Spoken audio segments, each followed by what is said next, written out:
Dasar daripada ajaran Reh itu berawal dari ajaran tantrik sebenarnya.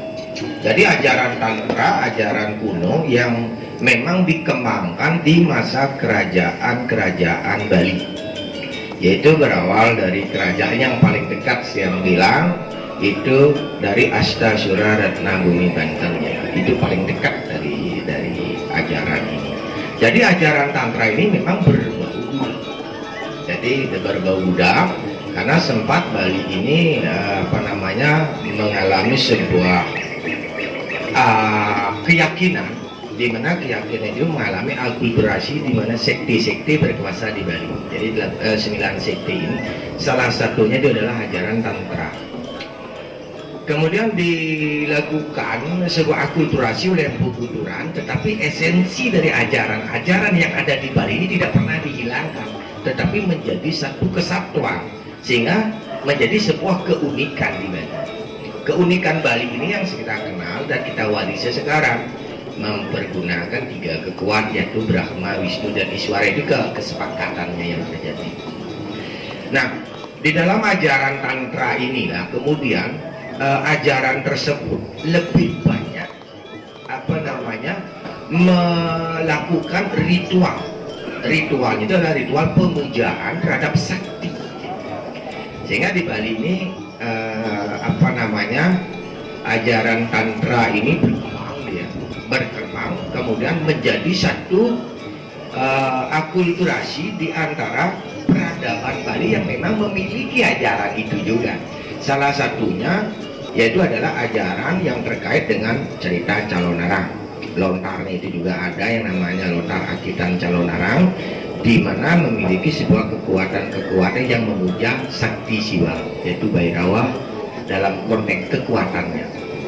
Nah, disinilah terjadi sebuah penggeseran pemaknaan, di mana pemaknaan pengerekan ini terjadi karena ini pemaksaan, karena tidak ada bahasa, karena kita di ilmiah dituntut dasarnya apa, kemudian pemaknaannya bagaimana kan gitu. Nah, di sini terjadilah sebuah penggeseran. Jadi yang langsung saja dari hasil beberapa pendapat para ahli tentang pengerekan itu sendiri, akhirnya menarik sebuah kesimpulan bahwa pengerekan ini berasalkan kata dari reh.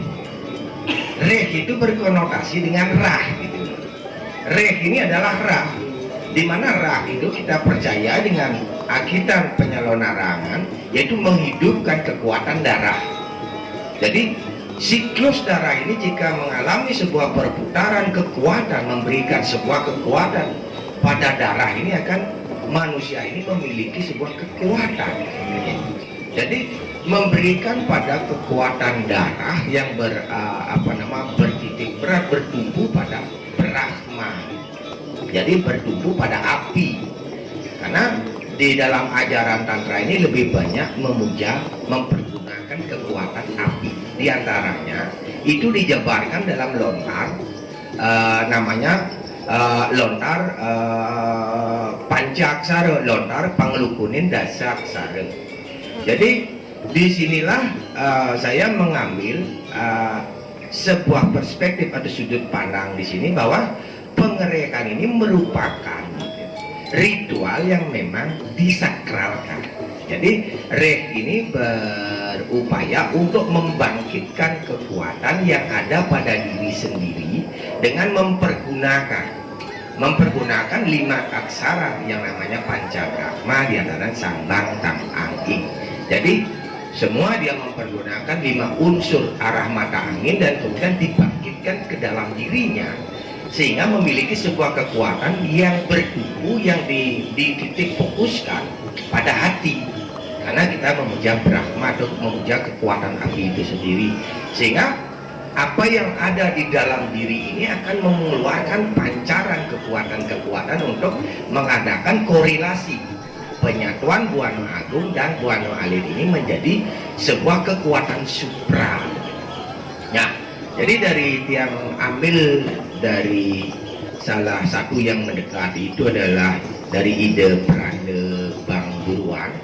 Beliau memberikan juga perspektif bahwa pengerekan ini adalah sebuah ritual mistik yang dilakukan secara khusus yang dipengaruhi oleh waktu, tempat, dan keadaan. Sehingga inilah yang akan memunculkan sebuah kekuatan-kekuatan mistik, penyatuan-penyatuan mistik dari diri sendiri dan kemudian terkorelasi dengan alam semesta, sehingga membuat dan menciptakan kekuatan supra yang tidak bisa diilmiahkan oleh manusia. Jadi kekuatan inilah yang bisa mempengaruhi karakteristik seseorang ini pada orang praktisi yang menguasai ilmu, makanya dibilang rahasia. Jadi secara dasarnya pengerekan ini memang dilakukan secara sangat terstruktur. Itu dipengaruhi oleh, seperti dia menjabarkan tadi, dipengaruhi oleh ritualnya. Karena ini ada variabelnya yang memang mempergunakan simbol-simbol tertentu untuk menyatukan alam itu. Salah satunya memakai nasi wong-wongan, kemudian dia memakai darah, dia memakai nasi gibungan dan yang lain-lain yang terkait dengan buta kala. Karena di awal kekuatan ini menyatukan kekuatan alam semesta ini, kita dipengaruhi oleh sifat buta menjadi sifat dewa. Karena buta ini harus dibangkitkan dulu sebagai pijakannya. Hadirnya menyatukan Tuhan atau kekuatan esensi Tuhan di muka bumi ini harus membangkitkan kekuatan-kekuatan alam bawah.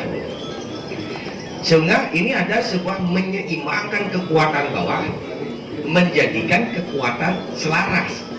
Nah ini dijadikan satu kekuatan dasar. Kemudian pengaruh variabel itu, kekuatan tersebut memang harus dilakukan oleh orang-orang yang memang dituntun sekali oleh seorang guru. Jadi karena ajaran ini yang memang begitu secret, karena di satu sisi waktu ini memang harus rahasia. Jadi kerahasiaan waktu ini dipilihlah hari-hari antara hari transisi. Jadi transisi dari yang diambil waktunya biasanya itu adalah dari hari siang menuju malam yang disebut sandi kala. Jadi sandi kala ini yang memang sesungguhnya antara jam 6 sampai jam 7 itu adalah hari transisi. Jadi peralikan dari waktu siang menuju malam ini terjadilah sebuah pertemuan energi. Kemudian yang kedua, waktu itu dibeli tengah malam. Jadi juga antara malam menuju pagi. Di sini juga terjadi transisi karena posisi alam, posisi makro tata surya ini memang sejajar dia. Jadi di sini akan mempengaruhi untuk mempercepat proses pembangkitan energi. Kemudian dipilihlah waktu, sudah tadi, yang kemudian tempat. Tempat ini juga harus dipilih di beberapa tempat. Salah satunya itu yang paling umum adalah kuburan. Yang kedua tadi sudah dijabarkan, itu adalah pertemuan sungai atau campuran. Kemudian perempatan jalan, pertigaan jalan. Nah, di sini adanya sebuah keyakinan bahwa tempat-tempat ini merupakan sumbernya pertemuan energi-energi di sini. Makanya tempat ini sangat mempengaruhi keberhasilan daripada proses dari ritual pengerehan itu. Karena di kuburan, karena kita sangat meyakini kuburan itu adalah memiliki energi dari energi positif dan energi negatif di dalam area ini yang bisa akan memberikan sebuah vibrasi pada di dalam proses struktur pengerehan sekarang itu dilakukan dengan bermacam-macam tatanan sesuai dengan tatanan di telatur. Karena terkait dengan pengerehan ini, kekuatan yang mau dibangkitkan itu adalah penyatuan daripada tiga hal: tantra, mantra, dan yantra.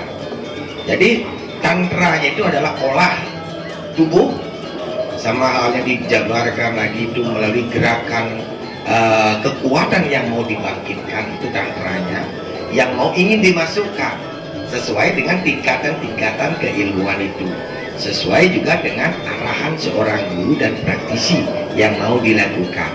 Yang kedua itu mantra, itu terkait dengan keputusan atau ajian yang mau dia terapkan.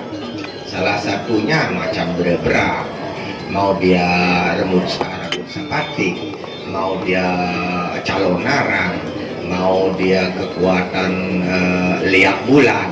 Ini terkait dengan apa yang menjadi dasar daripada untuk memasukkan kekuatan itu mantranya.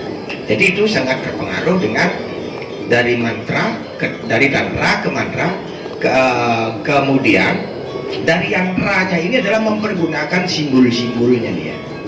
Jadi simbol-simbolnya ini itu akan juga menyatukan, artinya menyatukan kekuatan alam semesta sebagai media mempercepat proses.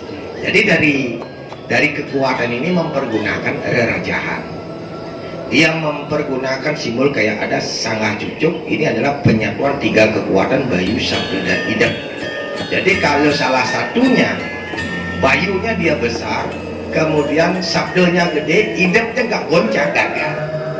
Ini ada menjadikan satu keseimbangan di dalam dirinya untuk menangkap dan menyatukan kekuatan-kekuatan alam itu dan kemudian dimasukkan ke dalam diri.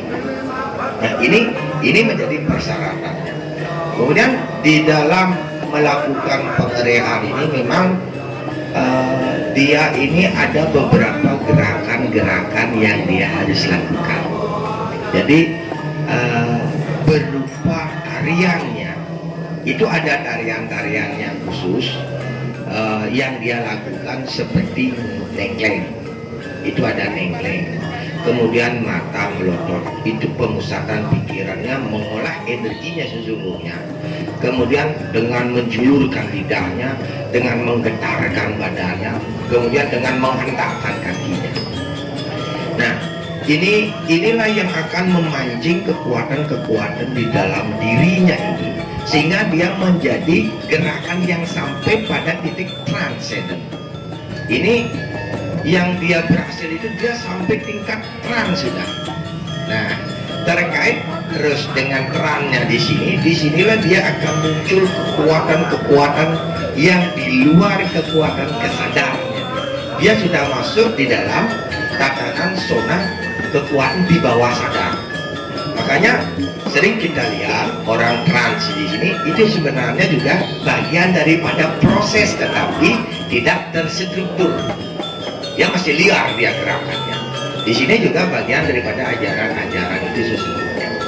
Nah, dari trannya di sini baru dia akan mengarahkan kekuatan-kekuatan tersebut untuk dia pergunakan. Nah, sehingga dari beberapa yang dia juga ikuti, jadi kayak cepat teliti praktisi-praktisi itu, apa sih sesungguhnya yang dia lakukan persiapan sebelum ngereh. Jadi dia melakukan suci laksana, dia melakukan pembersihan dan ritual diri. Jadi mau ngereh itu pun dia harus melakukan mandi besar, cuci besar, sampai gosok gigi itu dengan ritual-ritual. Jadi inilah yang beberapa yang di dalam dunia pengerehan yang sesungguhnya ada lagi yang sifat-sifatnya rahasia-rahasia, sehingga Buddha kali yang dia bangkitkan dan kemudian diroboh menjadi sebuah kekuatan yang menjadi kekuatan dewata, sehingga dia akan memiliki jiwa yang keseimbangan. Orang yang dikatakan sakti itu adalah orang yang memiliki kekuatan. Jadi kekuatan-kekuatan pada dirinya. Nah itu, jadi itu yang bisa berikan selayang pandang ya tentang pengerekan itu kepada bapak-bapak dan ibu.